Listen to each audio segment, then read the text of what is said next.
Hello and welcome to the British Sitcom History Podcast. You are listening to part 2 of our 2-part series on keeping up appearances. If you have not listened to part 1 yet, please do go back and listen to that one first because we're halfway through the discussion. We've already looked at Patricia Routledge's background. We've talked about Roy Clark a little bit. We're going to have more of that. We've already well into our episode, which is Series 5, Episode 3. It's the one where they get a burglar alarm.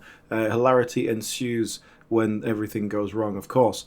I'm going to jump you back in here. We are discussing the episode, and more specifically, we are discussing Richard, Hyacinth Bouquet's long-suffering husband. And of course, that means we're discussing Clive Swift, the actor who plays him. Let's jump straight into it right now.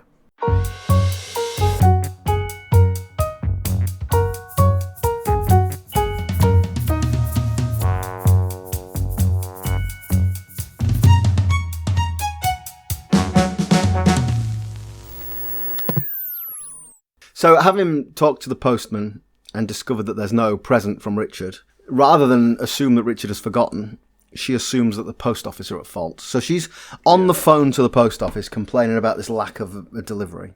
And this is the reveal where Richard overhears and realises he's forgotten the anniversary. And oh boy, Clive Swift is using his acting here. There's lots of gurning and biting of knuckles and... Well, it must be a good 10 seconds it's a bit of overacting. Yeah. Well, you know what? I am, I think, perhaps more forgiving of Clive Swift than you are, it seems. I'm all right. Earlier, I tipped my hand and said I despise him. I didn't say I despise Clive Swift. I said I despise and have nothing but contempt for Richard Bucket. Shall we talk about Clive Swift? Let's do it. Another one, born in Liverpool, but a very middle-class kind of upbringing. Yeah. He went to Cambridge and all that. He also, same as Patricia Routledge, seemed to find acting at university and as part of a sort of drama society sort of thing. Mm-hmm. And then he ended up at the RSC doing all that kind of classic theatre stuff. And then throughout the 70s, he was a teacher at Lambda and RADA. So he was still working, still getting the odd job as an actor. He's in an episode of The Liver Birds that I just went and looked up because... he's playing like a working class union guy at the factory. Okay. It doesn't quite fit his style. Everything else I've seen him in is pretty much just being Richard Bouquet. It seems to suit him very well. But yeah, keeping up appearances by a long way was what brought him to the public attention much more than ever before. His older brother is David Swift. Oh, David dropped the dead donkey. Oh, okay. Yeah. I hadn't made that connection. I did not know that. Now you've pointed out they got matching hairstyles. And he actually, one of his earlier appearances is in one episode of The Misfit, which was written by Roy Clark. Mm-hmm. That goes back to 1971. Yeah. And later on, after, just to do the post-keeping up appearances, sitcom-wise at least, he was in The Old Guys. Do you remember The Old Guys? It was him and Roger Lloyd Pack. Oh, no. Two old fellas just kind of living their life. I think I remember that being a thing, but I've certainly never seen it. Yeah, it was a bit. I guess it's a bit still game in concept, but not in. But it was written by the guys who wrote Peep Show. You know those guys. Yeah. So not old men by any means. But, sure. There we go. That didn't do well.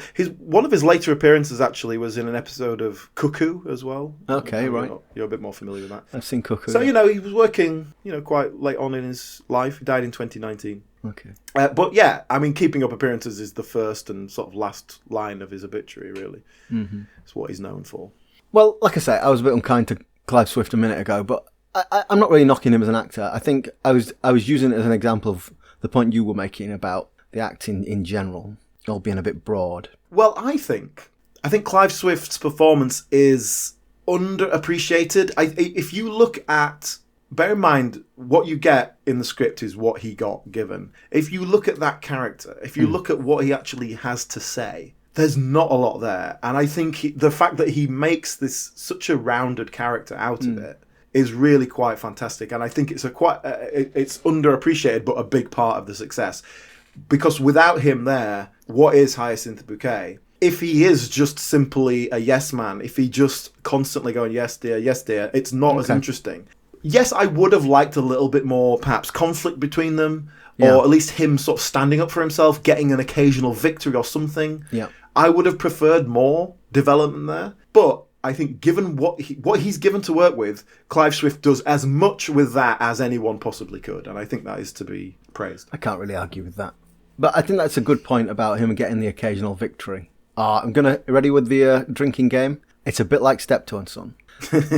They sort of share the spoils, don't they?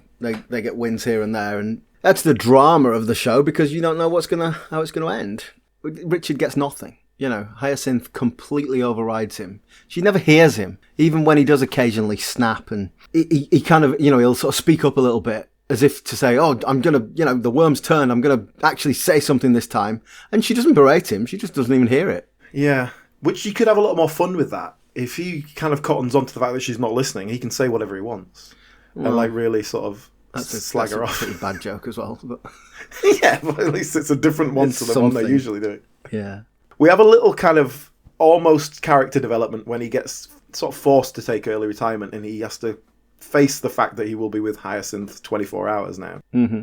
And we have a couple of episodes where they really kind of play with that. But then he retires and it's just same. Nothing really changes. Yeah. Yeah. I missed that episode, and there was some episode later on where they made reference to Richard as retired now. And I went, oh, was he? I hadn't noticed. Okay, so back to our episode, and we actually do nip next door now.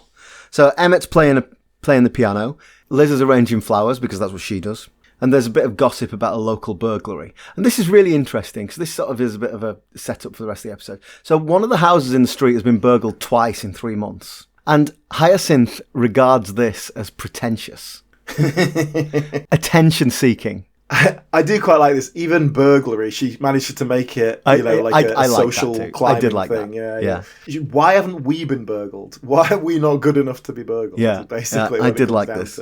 Yeah, but so Emmett, who I can't make my mind up whether Emmett hates Hyacinth or is scared of Hyacinth. It's somewhere in between. He's delighted with this burglary news because he understands immediately that Hyacinth will be annoyed by it. But then he decides he's going to ring her. He's going to ring her and tell her because he wants to hear her being annoyed about it. That's totally illogical for a person who's always trying to avoid her. It's completely illogical. He just wants to see her break.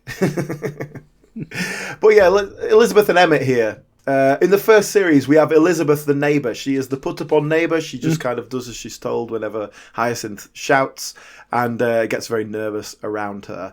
A little bit too similar to Richard, perhaps, in terms of just being a lackey.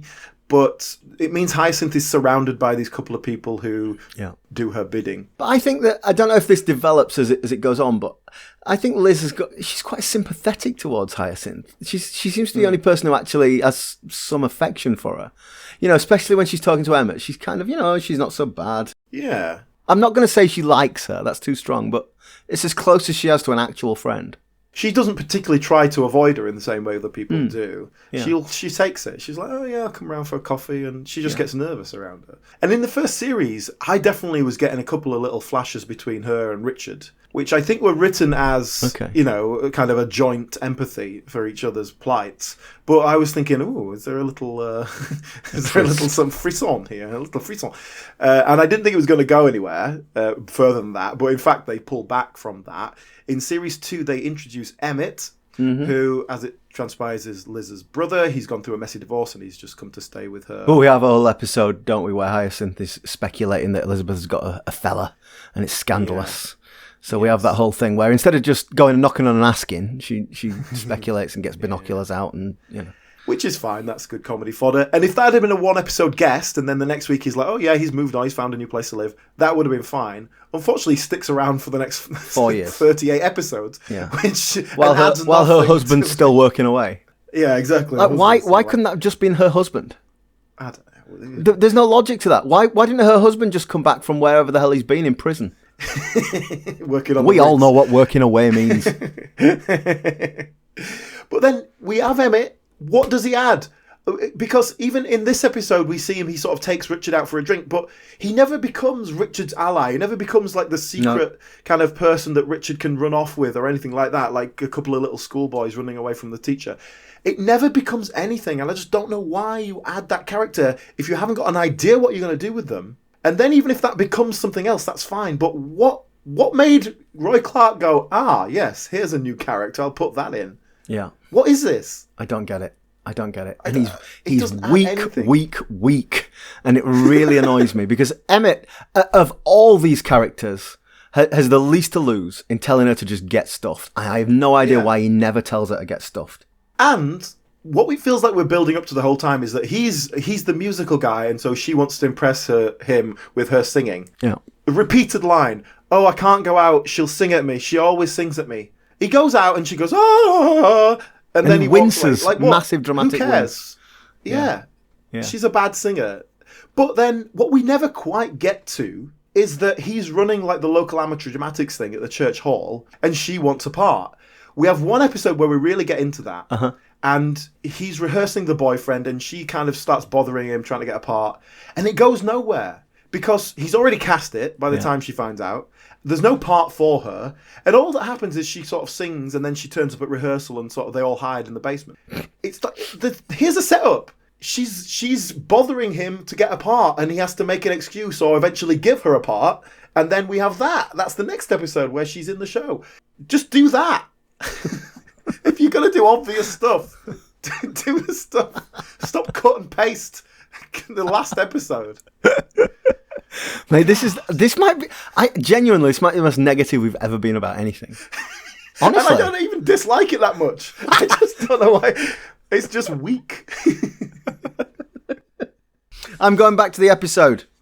All right. So Richard is monologuing, practicing, telling Hyacinth that he's forgotten about the anniversary. She comes in, obviously not listening. She's annoyed about the burglary. So he blags. This is good, quick thinking from Richard. He blags that the present he's got for her is that they're going to get a burglar alarm fitted. Which is, I think if you got that for your other half as a birthday present, anniversary present, any normal person would be pretty annoyed about that. She is delighted. Because she sees it as a class thing. She's genuinely annoyed they've not been burgled. But now, because they've got a burglar alarm, that's why they've not been burgled. It's not because they've not got anything worth stealing, you see. And then he has to quickly ring the company. Yeah. Not only get someone over that day, but also tell them that I rang you a week ago. Basically shows his hand. So we have this setup. A sales rep is coming. Mm-hmm. He knows that he's getting the husband out of Dodge. He also knows that this is a guaranteed sale. They're desperate for it. And Hyacinth has an outsider coming around her house and inspecting her house. There's so many comic opportunities we could have here. So let's ignore all those and just have a bloke turn up and kind of nothing really happens and then he goes away again. Yeah. Who is the bloke, though, Alan? Tell us who plays the bloke. It's Ian Lavender off of Dad's Army. It's Ian Lavender off of everything. We've seen him a few times. But yeah, it was nice to see him turn up pre-EastEnders. Yeah. Ian Lavender has his place in sitcom history because of Pike. Mm-hmm. But the rest of his career, I think, bears out his talent level. And I think he's showing off what he can do for a while, hasn't he? Well, is that That's good? not interested. Like I said, there's lots of opportunities for gags here, and all that happens is he sort of wanders around and is a bit scared by Hyacinth, as everyone is. Think of what you could... Like, he could have been going, do you know what? You want the absolute super plus gold system. And she'd be going, yeah. And Richard is in the corner knowing he can't say anything. The sales rep knows he's got him over a barrel. Yeah. All sorts of things you could do with this. Richard's not even there. But they probably didn't have time. They might have filmed that and had to edit it out because they prioritised when Ian Lavender arrives, he pronounces her name wrong. And so they have to spell it out and have another go at pronouncing it correctly.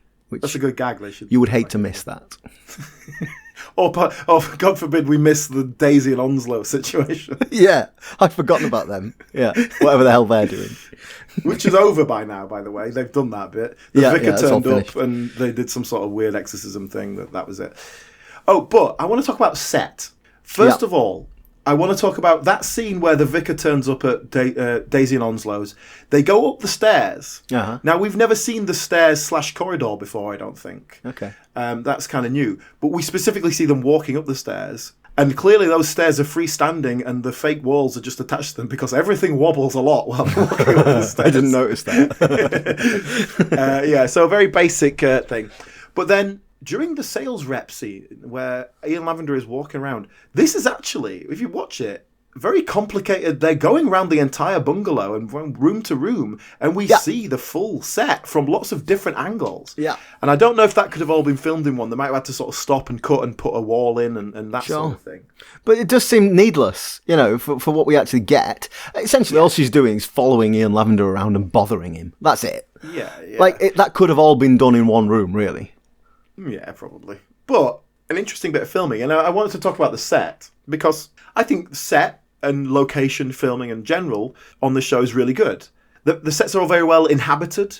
They really seem to fit the characters. Yes. Loads of set dressing and stuff. Onslow and Daisy's house is a mess. The garden there with the car and the broken fence, it's the same gag every time, but it makes sense with their I already lifestyle. mentioned the matching furnishings in Hyacinth's bedroom. Yeah. I quite like the exterior shots as well. The sort of suburban street, the suburban front garden. That's very... That feels right. That feels correct. And it's all very seamless as well. Sometimes you get a bit choppy with that stuff in sitcoms where it goes to the location shooting that was done 6 weeks earlier, and it's like, it feels like you cut to something else. This all feels very natural and smooth flow. I guess you got to give credit to Harold Snow, the director, for that. It all works really nicely. Okay, actually, do you know what? Let's just go back to the Daisy and Onslow thing and wrap that up. So remember we said that the vicar had come around to essentially exorcise this spirit that's in Daddy's bedroom, and it turns out to be a woman. Tell me a little bit about the vicar, because he's a recurring character, isn't he? Yeah, Jeremy Gittins, who plays the vicar, who I guess this is what he's most remembered for, just a general actor. He's got a few sitcom appearances. Pops up in an episode of Blackadder Goes Forth, actually. Oh, really? Who's he in that? You're familiar with that, right? You know the scene where Blackadder is going to be executed? Yeah. Firing squad. It's firing squad, sir.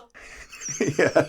So the firing squad is made up of 4 people, 3 of whom you go, oh yeah, I've seen him in all sorts of stuff. He's in The Young Ones, and they're definitely in this sort of area. Mark Frost is one of them, isn't he? Is it Mark Frost? Yeah. Frost and Arden. Mark Frost, yeah. Yeah. And the 4th one is Jeremy Gittins, the one That's you don't brilliant. recognise. I had no idea. I've seen that scene 1,000 times. I had no idea. Yeah. So, he's just, the sort of, he turns up in the odd thing. But this definitely was a regular role that he got. And I think it's interesting, we established the vicar character in the first series. Oh, the vicar's coming round for tea. The new vicar, we want to impress him. And it turns out he's quite a young, dishy vicar. Yeah. And that means we can have lots of fun later with Rose, who's always trying to get in his pants and all this.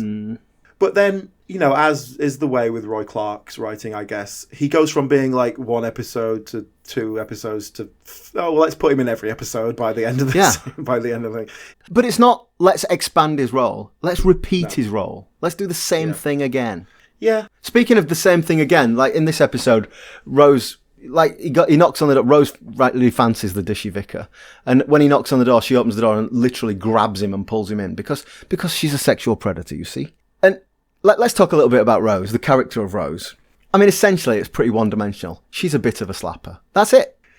And I think we are supposed to think she's too old for this. That's part of the fun that she's a middle-aged slapper. But all the men that she's with are always sort of age appropriate, and it's always like some bald Greek bloke who runs a kebab van or something. It's like there's nothing wrong with that. It's always a bit down market, but it feels like we're being forced to judge negatively. We're being forced to be Hyacinth, is what we're doing. Well, do we? I thought the same thing with Daisy and Onslow. Are we looking at them and looking down on them, or do we sort of think, well, they're happier than Hyacinth is, so what? So why not? My point is, I am not looking down on them. I'd rather spend a day with them than with Hyacinth.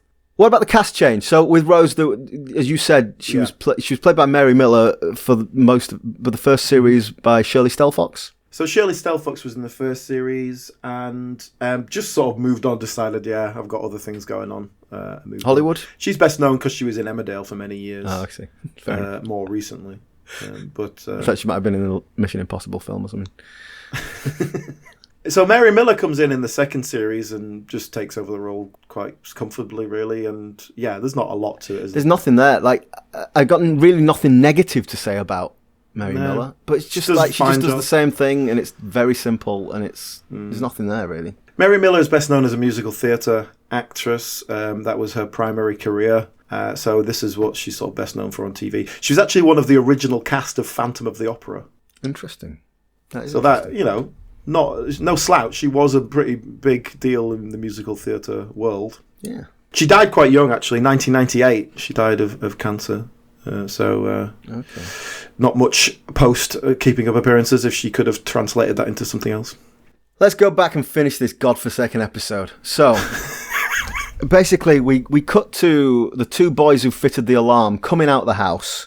And there's sort of drama implied. You know, the implication is, oh, God, that was a nightmare. She's a nightmare. But we haven't actually seen any of it, which, to be honest, I'm happy with. A completely wortherless scene. It just repeats the gags from earlier. We don't need those two in this We could just cut to the thing itself. The next scene is Richard... the sentence I was forming in my head there was Richard fingering the keypad. Why have I used that word? Anyway, we cut to Richard fingering the keypad of the alarm. And Hyacinth has set the alarm code, a lovely romantic date, the date of our wedding. So we can all write the next scene. Yeah. Well, that's it. We've got this whole last bit, 4 or 5 minutes, is just the build-up to Richard is not going to know the alarm thing and it's going to go off. Yeah. Everything is building up to that. And, yeah, you could do it in 20 seconds. Yeah. I want to set it as the date of our anniversary. You put it in, Richard. And the alarm goes off. Yeah, that's it. Done. But instead, we have to go to the pub first. We have to have a build-up. Again, a useless scene. It just reinforces what's already happened. Yeah. Nothing really added there. And then he turns up home, half-cut, and he's forgotten his wedding date. Of the wedding anniversary. How we laughed. And all a bit overacted, as is standard procedure. Hyacinth is upset. That's it. I'll tell you what I'd like to talk about. I've got one specific example of another incidental recurring character in the early series, which was the Major, who's like a neighbour, community member. And it's funny because he's a sexual predator. There is quite a lot of comedy sexual assault. Certainly in the earlier episodes, yes. Yeah, so a couple of times he sort of feels her up in a greenhouse. And then she's stuck in a car with him and she has to run out of the car because he's sexually assaulting her. And she ends up covered in, she literally dragged through a hedge backwards. And she goes back to the hotel that they're staying at. But she's really trying to maintain her dignity because, presumably it's socially awkward to be the victim of a sex crime. Certainly was in the 90s. Very much played for laughs, that. That felt very dated. Yeah, because it's not just a bit of casual kind of pinch the bum kind of thing. It's a pretty full-on, sexual assault. And the fact that she feels like she can't say anything is because of his standing in society. She says, it's only because he's a major. If he was a sergeant, he wouldn't get a look in. And it really sums up that what Hyacinth is interested in is not where you are, but where you're from. And that's why she is at such odds with her own background. She can't embrace her working class background and go, and look what I've made of myself. Aren't I a self-made person? She's ashamed I've done well. It is about breeding. And she talks about this a lot. And so that's why she looks up to the upper classes, the breeding of the upper classes, the proper aristocracy. Even though, for comedy effect, whenever we actually come in contact with any of them, they are usually pretty dreadful people. Yeah. And I wish we perhaps played more into that, where perhaps Hyacinth gets what she wants and realises that that's not actually that good. Perhaps she realises that being a big fish in a small pond is better, and she can become the ultimate person in this little village, and that's enough for her. Yeah. Any kind of character growth may have been interesting or fun, but we don't get any of that. Also, I would have liked to see a bit more vulnerability from her, maybe, as well. Yeah. Why is she so like this? What hurt her? Why is she so ashamed? I think it's probably relevant now to talk about young Hyacinth, because I had all these questions, and then you kind of sent me this link to watch Young Hyacinth, which is a prequel. And I thought, all my questions will be answered. So why don't you just tell us a little bit about Young Hyacinth, and then we can talk about it. Well, Young Hyacinth was made in 2016. And it was essentially part of the BBC's kind of sitcom celebration things. There was sort of a lot of stuff going on. We talked about the Porridge remake and all. There was lots of things like that going on at the time. And so they went to Roy Clark and said, why don't you write a prequel for Keeping Up Appearances? It's set in the 50s, and it's called Young Hyacinth. We see Hyacinth Bouquet. It's played by Kerry Howard, who's best known because she's in Him and Her. Well, I recognise her because I'm watching the Reggie Perrin remake at the moment. So she's Martin Clunes' secretary in that. Yes. And we'll come into that in a second, performance-wise. But basically, we see all four of the sisters living in a cottage with their father. and trying to make ends meet in a sort of very difficult lifestyle. They live in the canal cottage, so they run the lock... Yeah, like a lockkeeper's cottage. Yeah, that's it. And in theory, that's the father's job, but he's also taken on a second job, and so it's actually Daisy who's running that. So Daisy, who is, again, the most consistent member of the family, the one who helps everyone out, the one who is there, the one who takes care of everyone, despite the fact they treat her like dirt. That pattern's already established. So if you were looking at this, what could I do with a prequel for this? There's lots of ways you could do that. How do you... Are our characters already kind of as we know them, but 30 years younger? Or are they developing? Are they a bit more interesting? So my take on this, Alan, as I said, I was looking forward to this. All my questions will be answered. And they are not. Now, hang on. Let me pause here. I really enjoyed this. I really liked Young Hyacinth. I want to try and say something positive. Yeah. I enjoyed it. I know it was a pilot and they didn't make any more, and I think that's a shame. I would have watched more of these. I liked it. But it did not answer my questions about keeping up appearances. The characters were already set. So Hyacinth is already insecure and upwardly mobile. Daisy is already the sort of workhorse. Rose is already the slapper. And it's all set. We learn a little bit about Daddy. We learn a bit more about that and about the roles that they've played within the family.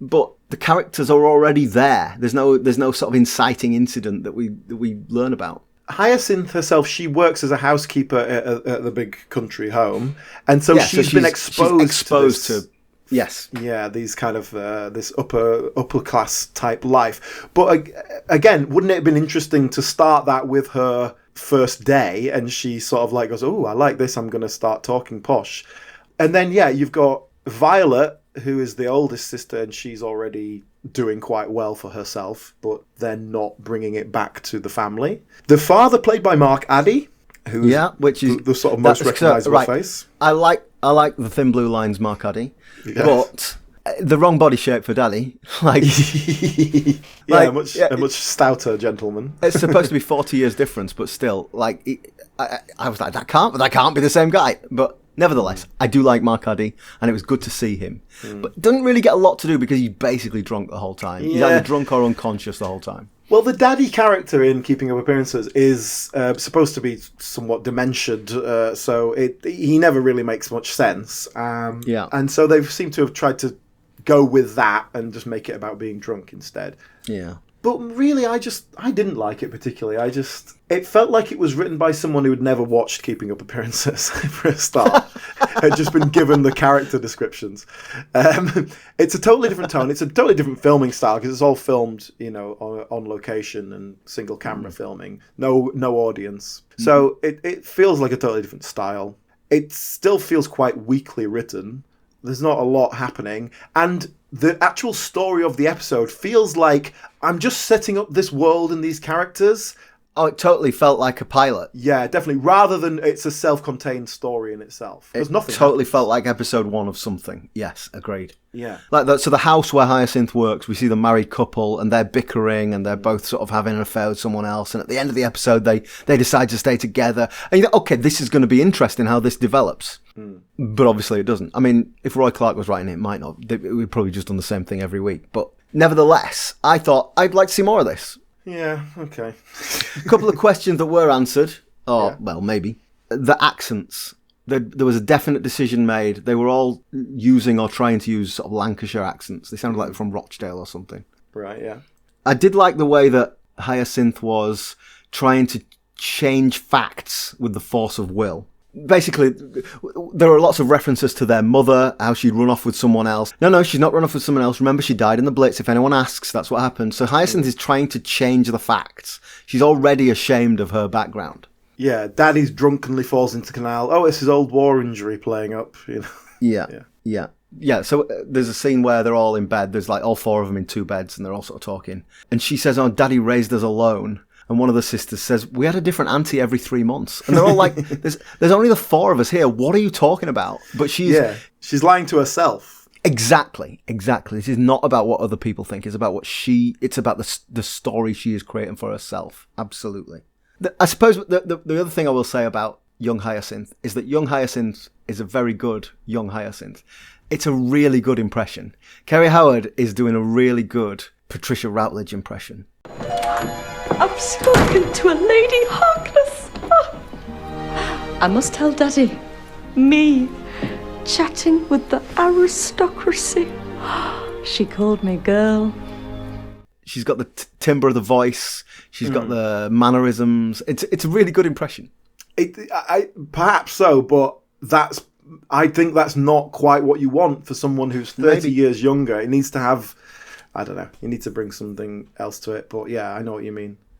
Okay, so in terms of keeping up appearances here, I do want to address a couple other things that haven't come up in our episode, but they are important to the series. Okay. Firstly, physical comedy. Oh, it's the best kind, isn't it? Keeping Up Appearances is by no means built on physical comedy, but it will occasionally lean into it pretty heavily. Sometimes really heavily. Especially Patricia Routledge. There's lots of yes. Wobbling and waddling and hair out of place. And well, certainly, yeah, it's there every week in terms of, she answers the phone, she runs into the next room to make an excuse, and then she's like that. But then, if we talk about some big proper physical stunts... Yeah, we do get an occasional thing. The most famous one, probably them falling off a boat and stuff like that. And it's not my kind of thing. It's pretty weak stuff, if you ask me.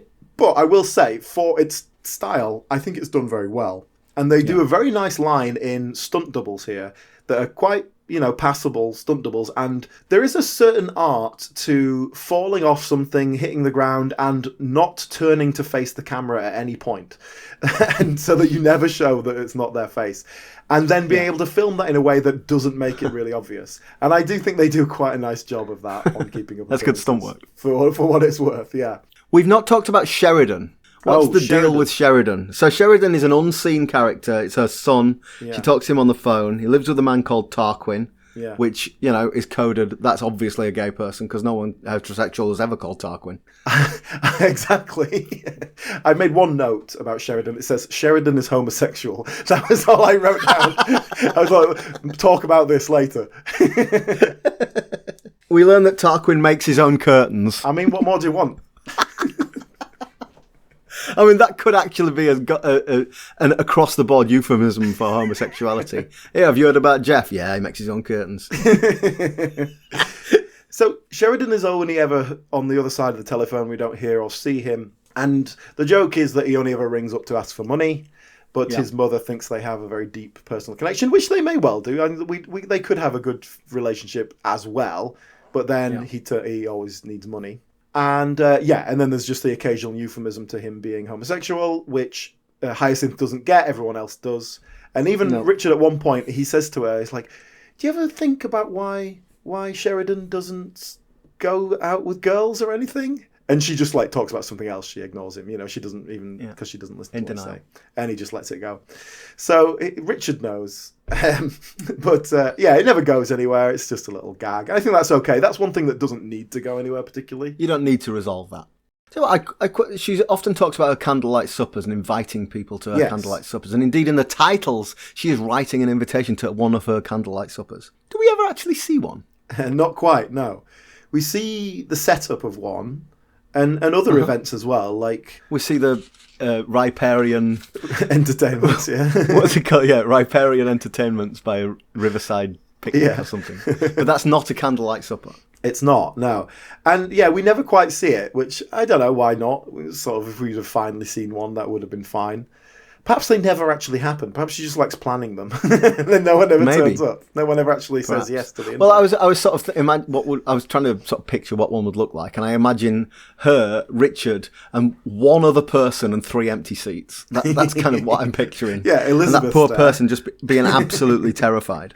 Yeah, Elizabeth. Yeah, just Elizabeth, terrified of dropping the china. Yeah. What do you think Hyacinth Bouquet is serving at her candlelit supper? Well, I think it's probably different every time. She'll find a new cookbook, recipe book of what's the fancies. Well, she has a whole Cuisines of the world. She has a whole shelf of books of how to host a party in the opening credits. She does, yeah. I think she's going some sort of meat, but not enough, like a medallion of beef or something, or some tiny baby carrot, tiny little bit of meat, some bloody jus. It'll be good. It'll taste good, but it'll be unsatisfying. It'll not be enough. Yeah, give me 4 of these, please. It'll be pretentious. Yeah. Or maybe I'm wrong. Maybe she goes the full, toad in the hole. Enough toad in the hole to sink an aircraft carrier, and big treacle pudding. Maybe she's more traditional. I don't know. One thing I want to address in terms of the production side of things was that, as I said, Roy Clark was very hands-off in terms of just wrote the scripts and sent them in. But he did expect the scripts to be respected. And then he would watch the show and find scenes that he had no recollection of whatsoever.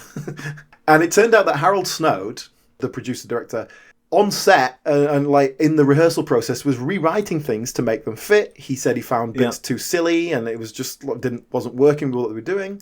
And so they would rewrite things. Apparently Patricia Routledge would rewrite bits and pieces specifically for Hyacinth. Maybe she just understood how she was going to do the dialogue or whatever, so she could change things. Roy Clark didn't take well to this.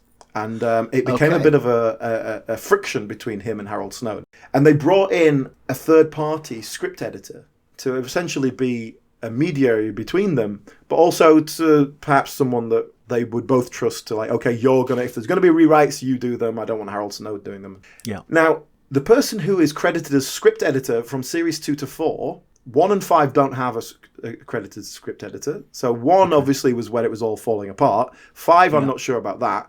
But between 2 and 4, the person credited as script editor is Christopher Bond. Christopher Bond. We've talked about him before. Come on. Christopher Bond was the person who was brought in as a script editor onto The Manor Born. Ah, yes. And ended up writing the last episode. He came in and wrote the wedding episode because Peter Spence didn't want to write the wedding episode. Yes, and had been script editor over and above that because Peter Spence was not a very experienced sitcom writer, so he'd been brought in to kind of help structure that. So I think Christopher Bond is just that guy you bring in to scab a writer when you don't want to take over someone's intellectual property. Apparently he's the company man to do that.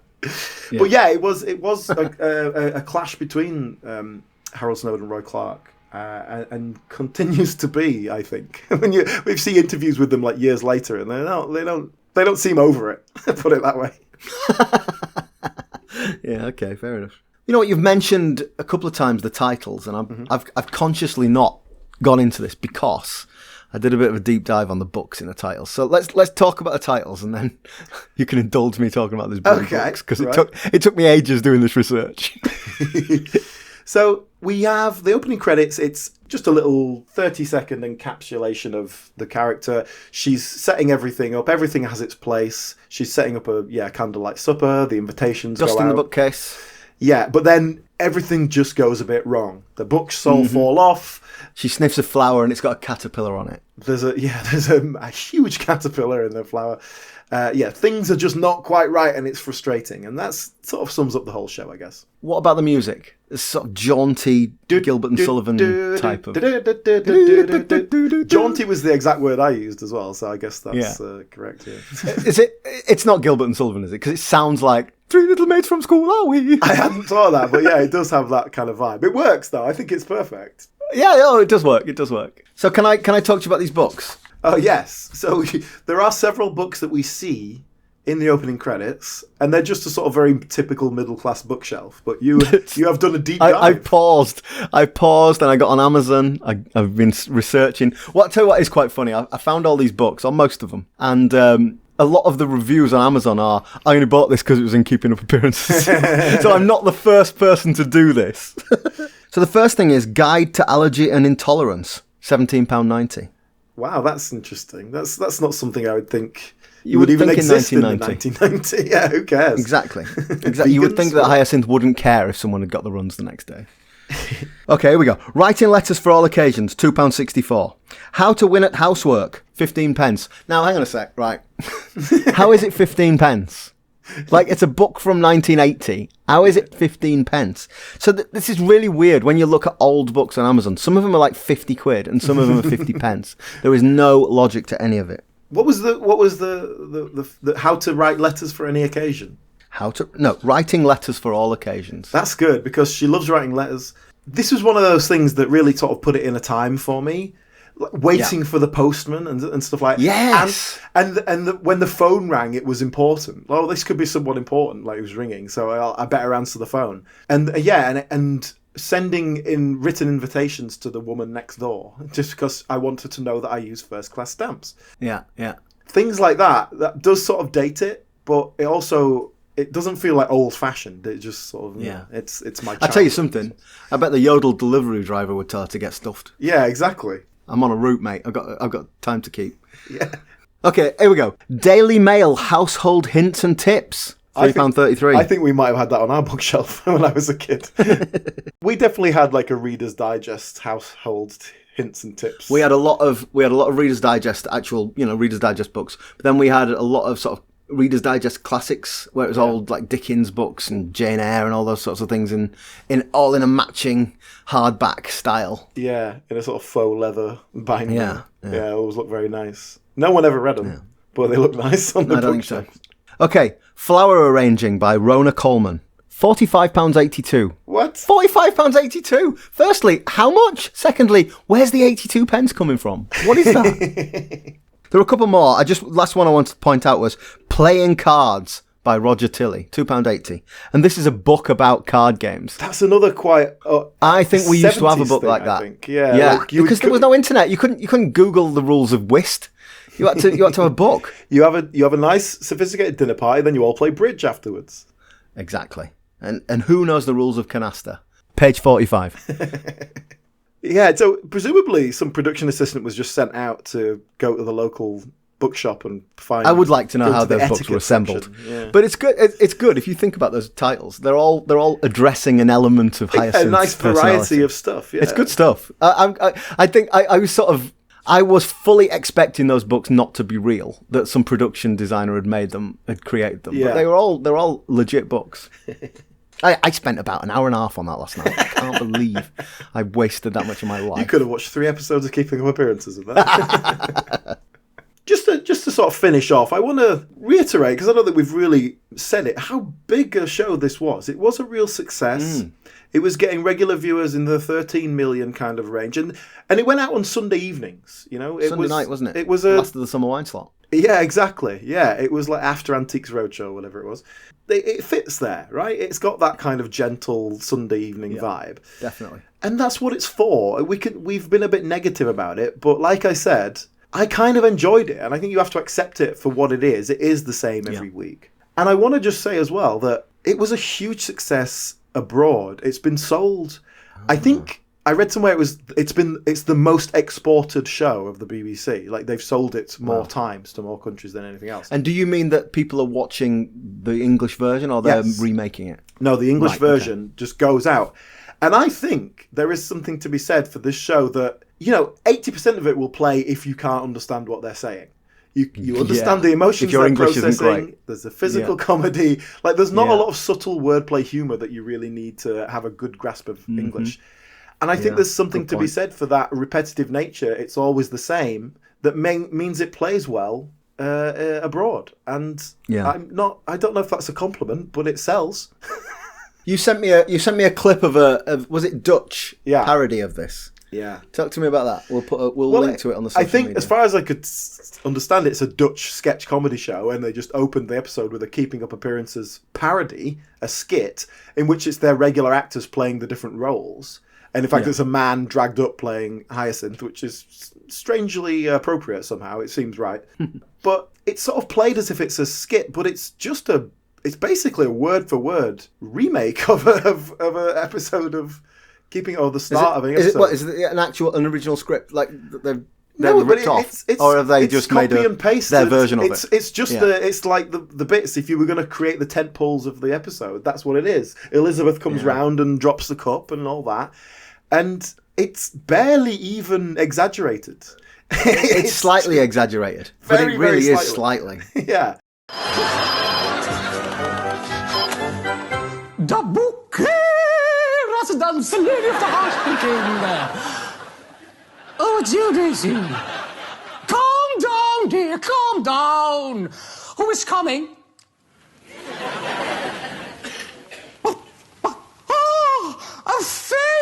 A famous singer is visiting my home. I do hope the neighbours are watching. Wait a moment, dear.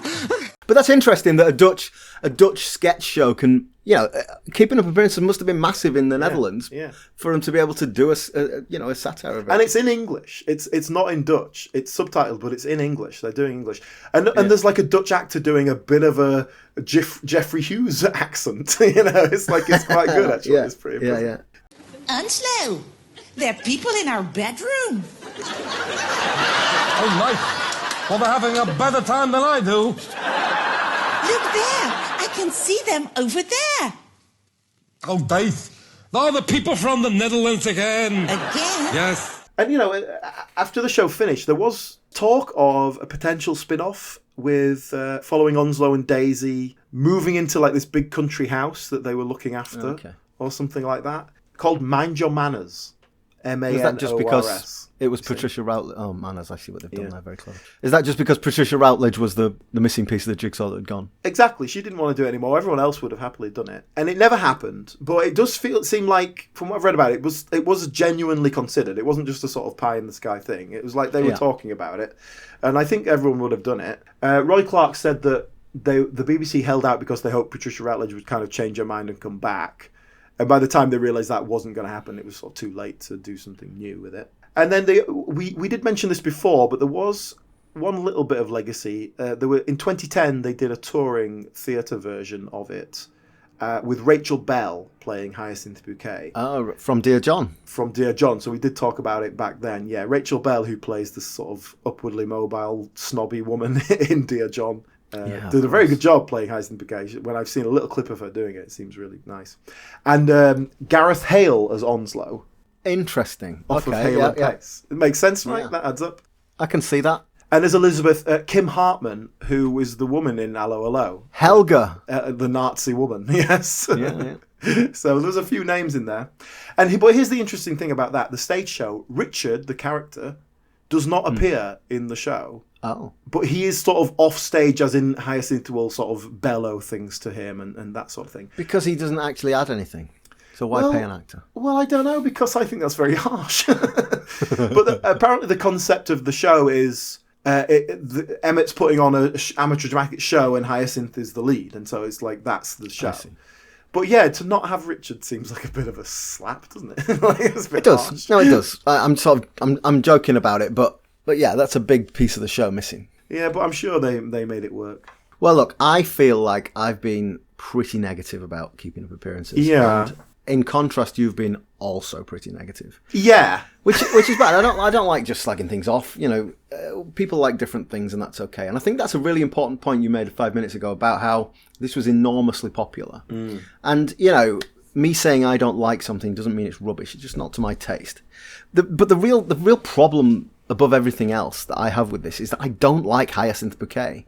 And you can get away with an unsympathetic main character as long as there is some charm. There are the supporting characters who you can sympathise with, and I just didn't. With the exception of Daisy, I didn't like any of them. There was nowhere for me to cling on to. I know what you mean. I didn't quite get that negative with it. I would have liked to have seen a softer side of Hyacinth. See her lose every now and then and have fun with it, or like let Richard win. Yeah, we would have had some sympathy there. There's nothing endearing about her. Here's the problem. The way that she treats people is horrible. She's contemptuous to people. She doesn't care about what they think about what... No, sorry, of course she cares what they think. She doesn't care about what they feel. She doesn't care about their opinions. She doesn't care about other people at all. And perhaps it would be good to see her come up against someone who will actually fight against that. She's surrounded by people who just kind of go along with it. Perhaps a bit of conflict might have worked. Exactly. Why does nobody in 5 series tell her to get stuffed? I don't understand it. I mean, ultimately, there is an element where, if you think about it, she's obviously so insecure that you have to have a little bit of sympathy there, but I don't. But if we explored that and, like I say, let us show some weakness, wouldn't exactly, that be interesting? And found a little bit of sympathy. Exactly. Yeah. And I think for me, like I say, if you show me an episode of Keeping Up Appearances, like, yeah, it's fine. It's a bit of fun and it's okay. The problem is that you just did the same thing 44 times. And it's so similar and so lacking in variety, so lacking in character growth or development or even depth. All the characters are one-dimensional. And that's just not enough. And and after watching all of them, it's just not good enough. It needs to be better. But like I say, it's an easy watch, and I actually didn't dislike it really in any way.